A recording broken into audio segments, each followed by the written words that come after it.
بسم اللہ الرحمن الرحیم۔ السلام علیکم پیارے بچوں، آج ہم پڑھیں گے 5ویں جماعت کی اردو کی کتاب گل لالا کا سبق قصہ حضرت یونس علیہ السلام۔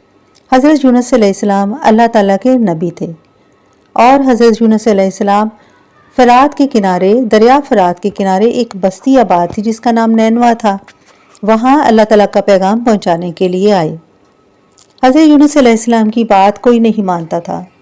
حضرت یونس علیہ السلام نے بہت عرصہ تک تبلیغ کی، اسلام کی دعوت دی اور اللہ کا پیغام لوگوں تک پہنچاتے رہے، لیکن آپ علیہ السلام کی باتیں ماننا تو دور کی بات، لوگ الٹا ان کا مذاق اڑاتے تھے۔ اس سے حضرت یونس علیہ السلام بہت پریشان ہوئے اور بستی چھوڑ کر دریا کے کنارے چلے گئے۔ دریا کے کنارے کشتی مسافروں سے بھری ہوئی تیار کھڑی تھی۔ آپ علیہ السلام اس میں سوار ہو گئے۔ کشتی دریا کے کنارے پر پہنچی تو تیز لہروں میں پھنس گئی۔ کشتی کے لوگوں کو ڈر تھا کہ کہیں ڈوب نہ جائے۔ انہوں نے آپس میں بات چیت اور مشورے شروع کر دیے۔ زیادہ تر لوگوں کا خیال تھا کہ کشتی میں کوئی بھاگا ہوا غلام سوار ہے۔ پرانے زمانے میں بچوں، لوگ توہم پرستی کا شکار تھے، طرح طرح کے وہم کرتے تھے۔ ان کا خیال تھا کہ کوئی ایسا انسان اس میں سوار ہے جس نے اپنے مالک کی بات نہیں مانی اور وہ بھاگا ہوا غلام ہے۔ اس کو کشتی سے نکال دیں اور اسے دریا میں پھینک دیں تو شاید ہم بچ جائیں۔ حضرت یونس علیہ السلام کو اچانک ہی دل میں خیال آیا کہ میں بھی تو اللہ کا غلام ہوں، اور میں بھی ایسا غلام ہوں جو بھاگ آیا ہوں۔ اللہ تعالیٰ کے حکم کے بغیر ہی میں نے بستی چھوڑ دی ہے، کیونکہ اس بستی میں اللہ تعالیٰ نے مجھے بھیجا تھا اور میں نے پھر اللہ تعالیٰ سے پوچھا ہی نہیں کہ میں بستی چھوڑوں یا نہ چھوڑوں۔ یہ خیالات حضرت یونس علیہ السلام کو اس وقت آئے جب وہ کشتی میں سوار ہو چکے تھے اور پھر ان کو پچھتاوا شروع ہوا۔ آپ علیہ السلام نے کشتی والوں کو یہ بات بتائی اور کہا، تم لوگ مجھے کشتی سے نکال دو، اس طرح تمہاری کشتی شاید بچ جائے۔ کشتی والوں نے کہا، نہیں، ایسا کیسے ہو سکتا ہے، ہم آپ کو کیسے پھینک دیں۔ کچھ لوگوں نے مشورہ دیا کہ کرا ڈالتے ہیں، جس کا نام نکلے اسے دریا میں پھینک دیا جائے۔ کرا ڈالا گیا، یعنی پرچیوں پر نام لکھے گئے۔ جب پرچیاں اٹھائی گئی تو ان میں سے حضرت یونس علیہ السلام کا نام نکلا۔ جب سب نے ان کے نورانی چہرے کی طرف دیکھا تو کسی کو یقین نہیں آیا۔ انہوں نے کہا، نہیں، ہم دوبارہ اس طرح ہی کریں گے، کرا ڈالیں گے۔ اور دوبارہ کیا تو پھر حضرت یونس علیہ السلام کا نام نکلا، پھر بھی لوگ نہ مانے۔ تیسری مرتبہ کرا ڈالا گیا تو حضرت یونس علیہ السلام کا نام ہی نکلا۔ آخر کار نہ چاہتے ہوئے بھی لوگوں نے حضرت یونس علیہ السلام کو دریا کے حوالے کر دیا۔ جیسے ہی آپ پانی میں گرے، بہت بڑی مچھلی نے منہ کھولا اور آپ علیہ السلام کو اپنے اندر نگل لیا، یعنی ثابت ہی اپنے اندر لے گئی، اور حضرت یونس علیہ السلام مچھلی کے پیٹ میں زندہ رہے۔ مچھلی کے پیٹ میں کئی دن رہنے کے بعد حضرت یونس علیہ السلام کو بہت کمزوری محسوس ہوئی اور اپنے رب سے شرمندگی کا اظہار کرتے رہے، معافی مانگتے رہے، اور حضرت یونس علیہ السلام مسلسل ایک آیت کا ورد کرتے رہے، لا الہ الا انت سبحانک انی کنت من الظالمین، کہ نہیں کوئی معبود سوائے اللہ کے اور اللہ پاک ہے، بے شک میں ہی قصوروار ہوں۔ یعنی اس آیت مبارکہ میں انسان اپنی غلطیوں کی، کوتاہیوں کی معافی مانگتا ہے اور اللہ تعالیٰ کی حمد و ثنا بیان کرتا ہے۔ حضرت یونس علیہ السلام کو یہ آیت کہا جاتا ہے کہ انہوں نے ایک مچھلی سے یہ آیت پڑھتے ہوئے سنی تھی، بس اللہ تعالیٰ نے کسی طرح ان کو یہ آیت پہنچانی تھی، ان کی توبہ قبول کرنی تھی، تو وسیلے پیدا ہوتے گئے اور اللہ تعالیٰ ہی وسیلے بنانے والا ہے۔ اللہ تعالیٰ نے حضرت یونس علیہ السلام کو معاف فرماتے ہوئے فرمایا کہ یونس، اگر تم یہ آیت نہ پڑھتے اور تم ہم سے معافی نہ مانگتے تو ہم تمہیں اسی گھٹن کا شکار کر دیتے۔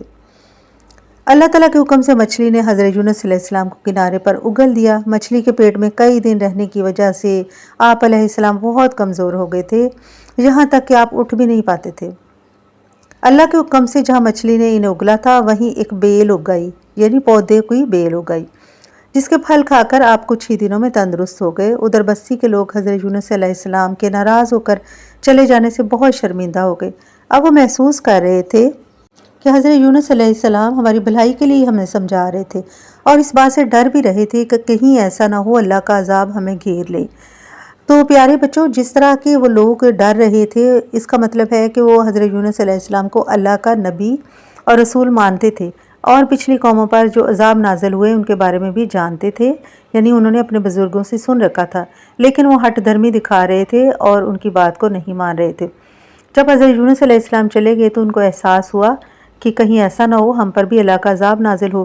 انہوں نے حضرت یونس علیہ السلام کو ڈھونڈنا شروع کر دیا اور ایک کھلے میدان میں آ کر اللہ تعالیٰ سے توبہ کی، اور ان الفاظ میں توبہ کی، اے اللہ، حضرت یونس علیہ السلام تیرا جو پیغام لائے تھے ہم اس کو سچ مانتے ہیں، اس پر ایمان لاتے ہیں، اور اے اللہ آپ ہی عبادت کے لائق ہیں، یعنی کہ وہ توبہ کر کے سیدھے راستے پر آ گئے۔ دوسری طرف حضرت یونس علیہ السلام کی توبہ اللہ تعالیٰ نے قبول کر لی اور وہ بھی سزا سے بچ گئے۔ اب اللہ تعالیٰ کے حکم سے حضرت یونس علیہ السلام واپس اس بستی میں چلے گئے اور حضرت یونس علیہ السلام نے لوگوں کو اسلام کی دعوت دی۔ آپ علیہ السلام کو دیکھ کر بستی کے تمام لوگ بہت خوش ہوئے اور آپ علیہ السلام کی بتائی ہوئی باتوں پر عمل کرنا شروع کر دی۔ اگلا سوال ہے بچوں، درست جواب کے دائرے کو پینسل سے بھریے اور خالی جگہ میں لکھیے۔ حضرت یونس علیہ السلام کو کس نے نگل لیا؟ مچھلی، مگرمچھ، دریا، کسی نے نہیں۔ درست جواب ہے بچوں مچھلی نے۔ مچھلی کے پیٹ میں کئی دن رہنے کی وجہ سے حضرت یونس علیہ السلام ڈیش ہو گئے تھے، کمزور ہو گئے تھے۔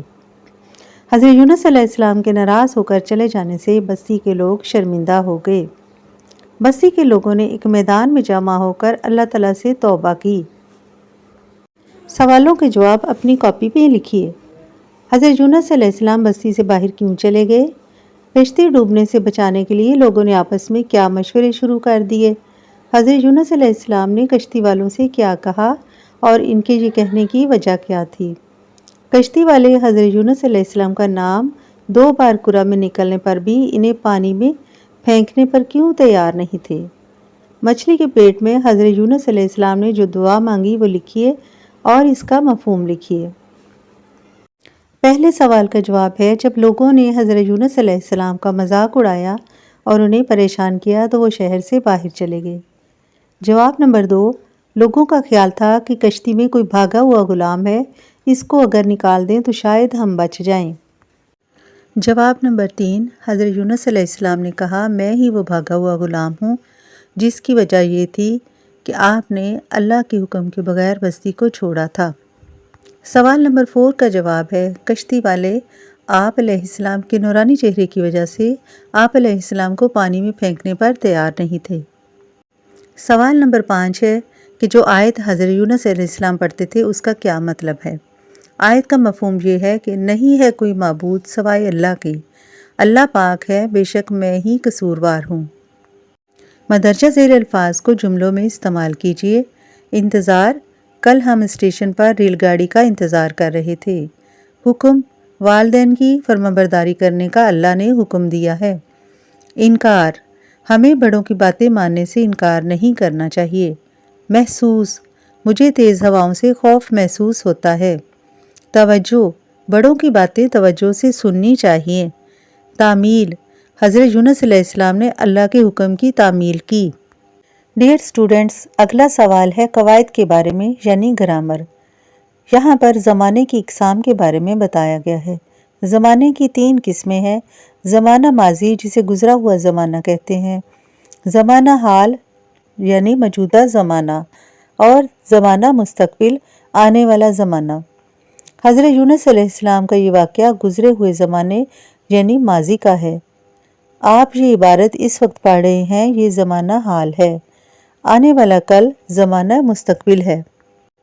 بچوں، دیے گئے جملوں میں زمانے پہچاننے اور لکھنے ہیں۔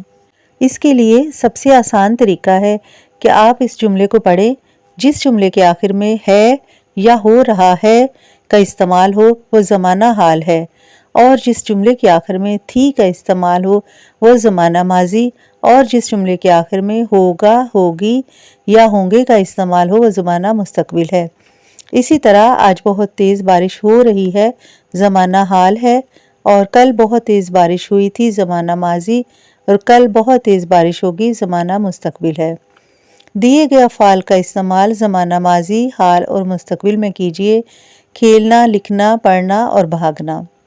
پیارے بچوں، ایک ایک جملہ مثال کے طور پر لکھا ہوا ہے۔ جیسے زمانہ ماضی میں ہے احمد کھیلا، احمد کھیل رہا ہے اور احمد کھیلے گا۔ اسی طرح اگلے بھی الفاظ کا آپ نے اسی طرح استعمال کرنا ہے۔ جیسے میں نے لکھا ہے احمد نے لکھا، زمانہ ماضی ہے، احمد لکھ رہا ہے، زمانہ حال ہے، اور احمد لکھے گا، زمانہ مستقبل۔ اسی طرح پڑھنا لفظ سے آپ نے جملے بنانے ہیں۔ جس طرح زارا نے پڑھا، زمانہ ماضی ہے، زارا پڑھ رہی ہے، زمانہ حال، اور زارا پڑھے گی، زمانہ مستقبل۔ بھاگنا، علی بھاگا، زمانہ ماضی، علی بھاگ رہا ہے زمانہ حال اور علی بھاگے گا زمانہ مستقبل۔ اگلا سوال ہے بچوں واحد کے جمع بنانے۔ واحد جمع بنانے کے کچھ قاعدے ہیں۔ جن واحد مذکر الفاظ کے آخر میں الف یا ہے استعمال کی جائے اس کی جگہ پر الف یا ہے کو ہٹا کر بڑی یہ لگا کر جمع بنائی جاتی ہے۔ مثلا پودا، پودا سے پودے، اور خطرہ، یہاں پر آخر میں ہے کا استعمال ہے، ہے کو ہٹا کر بڑی یہ لگا دیں گے تو خطرے۔ اسی طرح خالی جگہ میں واحد کی جمع لکھیے۔ جھنڈا سے جھنڈے، کوا کوے، پراٹھا پراٹھے، لفافہ لفافے، روزہ روزے، میوہ میوے۔ کچھ واحد مذکر الفاظ ایسے ہیں جن کے آخر میں الف ہوتا ہے مگر وہ جمع میں یہ سے نہیں بدلتے۔ مثلا راجہ، تو راجہ کا جمع بھی راجہ ہی ہوگی، داتا کی جمع بھی داتا، شہنشاہ، خلیفہ، مرزا، اور کچھ رشتہ داروں کے نام مثلا دادا، نانا، چچا، تایا، پھوپھا، ان کی جمع بھی ایسے ہی ہوتی ہے، دادا سے دادے نہیں بلکہ دادا ہی رہتا ہے۔ جن واحد مذکر الفاظ کے آخر میں الف یا ہے نہیں ہوتی ان کی واحد اور جمع کی ایک ہی صورت رہتی ہے، جیسے بھائی آیا، بھائی آئے، بیل آیا، بیل آئے، گھر بن گیا، گھر بن گئے، لڈو کھایا، لڈو کھائے۔ اب بچوں یہ ایسے الفاظ ہیں جن کے آخر میں نہ تو الف آتا ہے اور نہ ہی ہے، تو پھر ہم اگلا جو لفظ ہے اس کو ہم واحد یا جمع کی صورت میں استعمال کرتے ہیں، جیسے بھائی گیا یا بھائی گئے، اسی طرح بھائی آیا اور بھائی آئے۔ کچھ الفاظ کو جمع بنانے کے لیے واو نون غنہ کا استعمال بھی کیا جاتا ہے، جیسے بھائی سے بھائیوں، بیل سے بیلوں، گھر سے گھروں، اور لڈو سے لڈوؤں۔ اگلا سوال ہے ایسے 3 الفاظ ڈھونڈ کر لکھیے اور ان کے 2 جملے بنائیے جن سے واحد اور جمع کی وضاحت ہو سکے۔ اسی طرح بچوں جیسے اگلا لفظ ہے نان، تو نان کی ہم جمع نہیں لکھ سکتے، اس لیے پورے جملے میں نان کو جمع کر کے دکھایا گیا ہے۔ نان بھائی نے نان بنایا، تو اس کی جمع ہے نان بھائی نے نان بنائی۔ اس جملے میں بچوں نان واحد کے طور پر استعمال ہوا ہے لیکن بنائے کے ساتھ نان جمع کے طور پر استعمال ہوا ہے۔ اگلے جملے میں لفظ پھول ہے، اس نے پھول توڑا، یہاں ایک پھول ہے، اب پھول کو جمع میں استعمال کیا گیا ہے، اس نے پھول توڑے۔ ہاتھی، جنگل میں ہاتھی تھا، یہاں پر ایک ہاتھی واحد ہے اور جنگل میں ہاتھی تھے، اسی طرح تھے کا استعمال کر کے ہاتھی کو جمع کے طور پر استعمال کر لیا گیا ہے۔ تو بچوں واحد جمع کے حوالے سے یاد رکھنے والی بات یہ ہے کہ وہ الفاظ جن کے آخر میں الف یا ہی کا استعمال ہو اس کو کاٹ کر بڑی یہ لگا دینے سے جمع بن جاتی ہے، اور کچھ ایسے الفاظ جن کے آخر میں الف یا نون غنہ کا استعمال ہو انہیں جمع میں بدلنے کے لیے حمزہ، چھوٹی یہ اور نون غنہ کا استعمال کیا جاتا ہے، جیسے دھواں سے دھوئیں، کنواں سے کنویں۔ تو بچوں اس طرح آپ کا سبق مکمل ہوتا ہے۔ انشاءاللہ ملتے ہیں نیکسٹ سبق کے ساتھ۔ اپنا خیال رکھیے۔ اللہ حافظ۔